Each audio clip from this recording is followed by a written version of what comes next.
ತಮ್ಮ ದಾಖಲೆಯ 17ನೇ ಬಜೆಟ್ ಅನ್ನ ಸಿಎಂ ಸಿದ್ದರಾಮಯ್ಯ ಮಂಡಿಸಲಿಕ್ಕೆ ಸಿದ್ಧತೆಯನ್ನ ಮಾಡಿಕೊಳ್ತಾ ಇದ್ರೆ ಈಗ ಆಡಳಿತಾರೂಢ ಕಾಂಗ್ರೆಸ್ನಲ್ಲಿ ಇನ್ನೂ ಕೂಡ ನಾಯಕತ್ವದ ತಿಕ್ಕಾಟ ಕಗ್ಗಂಟಾಗೆ ಉಳಿದಿದೆ. ರೋಚಕ ಘಟ್ಟಕ್ಕೆ ದಿನೇ ದಿನೇ ಸಿಎಂ ಗಾದಿ ಗದ್ದುಗೆ ಗುದ್ದಾಟ ತಲುಪ್ತಾ ಇದೆ. ಒಂದು ಕಡೆ ಬಜೆಟ್ ಮಂಡನೆಗೆ ಸಿಎಂ ಸಿದ್ದರಾಮಯ್ಯ ಸಜ್ಜಾಗ್ತಿದ್ದಾರೆ, ಮಗದೊಂದು ಕಡೆಯಲ್ಲಿ ಪಟ್ಟಕ್ಕಾಗಿ ಡಿಸಿಎಂ ಡಿಕೆಶಿ ದಾಳವನ್ನು ಉರುಳಿಸ್ತಾ ಇದ್ದಾರೆ. ಹಾಗೂ ಮಗದೊಂದು ಕಡೆಯಲ್ಲಿ ದಲಿತ ಮುಖ್ಯಮಂತ್ರಿಯ ಕೂಗು ಈಗ ದಿನೇ ದಿನೇ ಶಕ್ತಿ ಪಡೆದುಕೊಳ್ತಾ ಇದೆ, ಗಟ್ಟಿ ಆಗ್ತಾ ಇದೆ.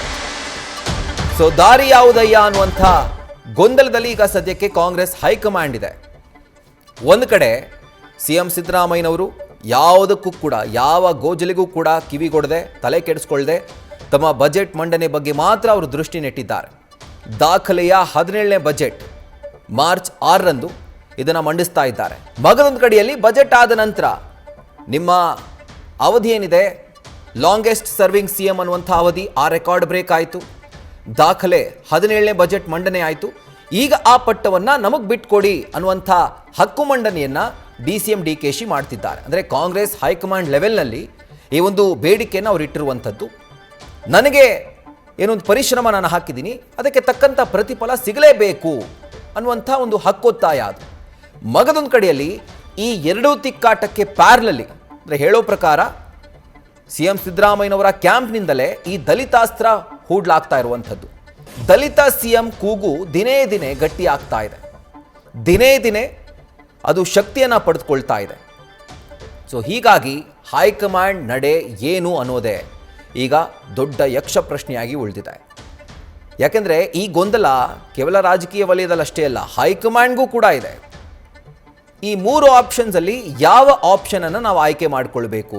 ಸಿದ್ದರಾಮಯ್ಯನವ್ರನ್ನ ಕಂಟಿನ್ಯೂ ಮಾಡಲಿಕ್ಕೆ ಹೇಳೋದಾ, ಅಥವಾ ಅಧಿಕಾರ ಹಸ್ತಾಂತರ ಮಾಡೋದಾ? ಮಗದೊಂದು ಕಡೆಯಲ್ಲಿ ಅಧಿಕಾರ ಹಸ್ತಾಂತರ ಆದಂತಹ ಸಂದರ್ಭದಲ್ಲಿ ದಲಿತ ಸಮುದಾಯಕ್ಕೆ ಸಿಎಂ ಪಟ್ಟವನ್ನು ಕಟ್ಟಿ ಪ್ರಪ್ರಥಮ ಬಾರಿಗೆ ಮೊದಲ ದಲಿತ ಸಿಎಂ, ಕರ್ನಾಟಕದ ದಲಿತ ಸಿಎಂ ಕಾಂಗ್ರೆಸ್ ಪಕ್ಷದಿಂದ ಆಗಿದ್ದು ಅನ್ನುವಂಥ ಆ ಒಂದು ಕೀರ್ತಿಗೆ ಪಾತ್ರವಾಗೋದಾ? ಸೊ ಈ ಎಲ್ಲವೂ ಕೂಡ ಹೈಕಮಾಂಡ್ ಮಟ್ಟದಲ್ಲಿ ಒಂದು ರೀತಿ ಇನ್ನೂ ಗೊಂದಲಕ್ಕೆ ಕಾರಣವಾಗಿದೆ.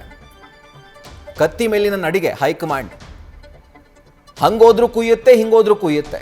ಸೊ ಹೀಗಾಗಿ ತಟಸ್ಥವಾಗಿ ಇರಬೇಕು ಅಂತ ಹೈಕಮಾಂಡ್ ಬಯಸ್ತಾ ಇದೆಯಾ, ಅಥವಾ ರಿಸ್ಕ್ ತೆಗೆದುಕೊಂಡ್ರೂ ಪರವಾಗಿಲ್ಲ ಒಂದು ಖಡಕ್ ಡಿಸಿಷನ್ ತೆಗೆದುಕೊಳ್ಬೇಕು ಅಂತ ಹೈಕಮಾಂಡ್ ಪ್ಲ್ಯಾನ್ ಮಾಡ್ತಿದ್ಯಾ?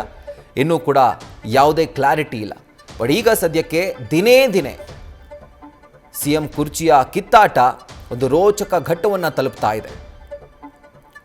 ಇದೆಲ್ಲ ಗೊಂದಲಗಳ ಮಧ್ಯೆ, ಇದೆಲ್ಲ ತಿಕ್ಕಾಟದ ಮಧ್ಯೆ ಸಿಎಂ ಸಿದ್ದರಾಮಯ್ಯ ಯಾವುದಕ್ಕೂ ತಲೆ ಕೆಡಿಸ್ಕೊಳ್ಳದೆ ತಮ್ಮ ದಾಖಲೆಯ 17ನೇ ಬಜೆಟ್ ಮಂಡನೆಗೆ ಅವರು ಸಿದ್ಧತೆಯನ್ನು ಮಾಡಿಕೊಳ್ತಾ ಇದ್ದಾರೆ. ಇದರ ಕುರಿತಾಗಿ ಡೀಟೇಲ್ಸನ್ನು ಕೊಡ್ತಾರೆ ನಮ್ಮ senior political correspondent Harish Kakol. ಈಗ ಲೈವ್ನಲ್ಲಿ ಜಾಯಿನ್ ಆಗ್ತಾ ಇದ್ದಾರೆ. ಹರೀಶ್, ಈಗ ಒಂದು ಕಡೆ ಹೈಕಮಾಂಡ್ ನಡಿಗೆ ಇದೆಯಲ್ಲ, ಕತ್ತಿ ಮೇಲಿನ ನಡಿಗೆ ಅಂತ ಹೇಳ್ಬೋದು. ಈ ಕಡೆ ಬಂದರೂ ಕೂಡ ಕುಯ್ಯುತ್ತೆ, ಆ ಕಡೆ ಬಂದರೂ ಕುಯ್ಯುತ್ತೆ. ಸೊ ಈಗ 3 ಆಪ್ಷನ್ ಇದೆ. ಒಂದು, ಸಿದ್ದರಾಮಯ್ಯನವ್ರನ್ನ ಕಂಟಿನ್ಯೂ ಆಗಲಿಕ್ಕೆ ಬಿಡುವಂಥದ್ದು. ಎರಡನೇದು, ಅಧಿಕಾರವನ್ನು ಹಸ್ತಾಂತರ ಮಾಡೋದು ಡಿಕೆಶಿ ಅವರಿಗೆ. ಮೂರನೇದು, ದಲಿತ ಸಿಎಂ ಕೂಗಿಗೆ ಮಣೆ ಹಾಕೋದು. ಸೊ ಪ್ರಾಬಬಿಲಿಟಿ ಯಾವುದಿದೆ ಅಂತ ಹೈಕಮಾಂಡ್ಗೆ ಆಯ್ಕೆ ಮಾಡಿಕೊಳ್ಳಿಕ್ಕೆ ಈ 3ರಲ್ಲಿ? ಬಹಳ ಮುಖ್ಯವಾಗಿರುವಂತದ್ದು ರಾಜ್ಯ ಕಾಂಗ್ರೆಸ್ನಲ್ಲಿ ನಾಯಕತ್ವ ತಿಕ್ಕಾಟ ಅನ್ನುವಂಥದ್ದು ಈಗ ತಾರಕಕ್ಕೇರಿದೆ. ಒಂದು, ಸಿಎಂ ಸಿದ್ದರಾಮಯ್ಯ ಅವರು ಬಜೆಟ್ ಅಧಿವೇಶನದ ಹಿನ್ನೆಲೆಯಲ್ಲಿ ಕೂಡ ಪೂರ್ವಭಾವಿ ಸಭೆಗಳನ್ನ ಸರಣಿ ಬ್ಯಾಕ್ ಟು ಬ್ಯಾಕ್ ನಡೆಸ್ತಾ ಇದ್ದಾರೆ.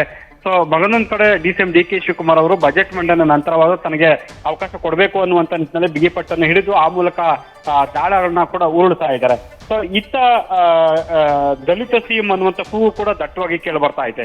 ಹಾಗಾಗಿ ಈಗ ಸದ್ಯಕ್ಕೆ ಕಾಂಗ್ರೆಸ್ನಲ್ಲಿ ಕೂಡ ಗೊಂದಲದ ಗೂಡಾಗಿ ಪರಿಣಮಿಸಿದೆ. ಸೊ ಹೈಕಮಾಂಡ್ ನಾಯಕರು ಯಾವ ನಿರ್ಧಾರವನ್ನು ಕೈಗೊಳ್ತಾರೆ ಈ ಸಂದರ್ಭದಲ್ಲಿ ಅನ್ನುವಂಥ ಕುತೂಹಲ ಕೂಡ ಮನೆ ಮಾಡಿದೆ. ಆದ್ರೆ ಒಂದಂತೂ ಸ್ಪಷ್ಟ ಆಗ್ತಿದೆ, ಇಲ್ಲಿ ಡಿಸಿಎಂ ಡಿಕೆ ಶಿವಕುಮಾರ್ ಅವರು ಕೂಡ ಬಿಗಿಯಾದ ಪಟ್ಟನ್ನು ಇಟ್ಕೊಂಡಿದ್ದಾರೆ. ನಿನ್ನೆ ರಾತ್ರಿ ಕೂಡ 20ಕ್ಕೆ ಹೆಚ್ಚು ಜನ ಆಪ್ತ ಬೆಂಬಲಿಗ ಶಾಸಕರ ಜೊತೆ ಅವರೆಲ್ಲರೂ ಕೂಡ ಒಂದ್ ಕಡೆ ಸೇರಿದ್ರು, ಒಂದು ಸಂದೇಶವನ್ನು ಕೊಡುವಂತ ಒಂದು ಪ್ರಯತ್ನ ಮಾಡಿದ್ರು. ಹಾಗಾಗಿ ಈಗ ಹೈಕಮಾಂಡ್ ನಾಯಕರಿಗೆ ಒಂದು ಇಕ್ಕಟ್ಟಿನ ಪರಿಸ್ಥಿತಿ ಆಗಿದೆ. ಬಜೆಟ್ ಮಂಡನೆ ಸಂದರ್ಭದಲ್ಲಿ ಯಾವುದೇ ರೀತಿ ಗೊಂದಲಕ್ಕೆ ಅವಕಾಶ ಕೊಡಬಾರ್ದು ಅನ್ನುವಂತ ನಿಟ್ಟಿನಲ್ಲಿ ಕೂಡ ಈಗ ಸಿಎಂ ಸಿದ್ದರಾಮಯ್ಯ ಸಂಪೂರ್ಣವಾಗಿ ತಲ್ಲೀನರಾಗಿದ್ದಾರೆ. ಸೊ ಈ ಹಿನ್ನೆಲೆಯಲ್ಲಿ ಡಿಸಿ ಒಂದು ಪರಮೇಶ್ವರ್ ಅವರು ಕೂಡ ಸಿಎಂ ದಾಳಕ್ಕೆ ಅವರು ಕೂಡ ಒಂದು ಆಕಾಂಕ್ಷಿಯಾಗಿದ್ದಾರೆ. ಅವರ ಬೆಂಬಲಿಗರು ಎಲ್ಲರೂ ಕೂಡ ಅಂದ್ರೆ ಮಾದೇವಪ್ಪ ಆಗಿರ್ಬೋದು, ರಾಜಣ್ಣ ಆಗಿರ್ಬೋದು, ಜೊತೆಗೆ ಸತೀಶ್ ಜಾರಕಿಹೊಳಿ ಸೇರಿದಂತೆ ಹಲವರು ಪರಮೇಶ್ವರ್ ಅವರಿಗೆ ಒಂದು ಅವಕಾಶ ಕೊಡಬೇಕು ಅನ್ನುವಂತ ಬಿಗಿಪಟ್ಟ ನಡೆದಿದ್ದಾರೆ.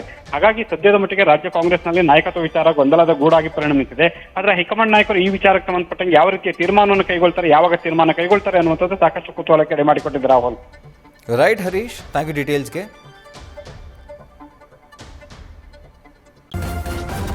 ನ್ಯೂಸ್ ಫಸ್ಟ್ ನಿರ್ಭೀತಿಯಿಂದ ನಿಮ್ಮ ಪರವಾಗಿ.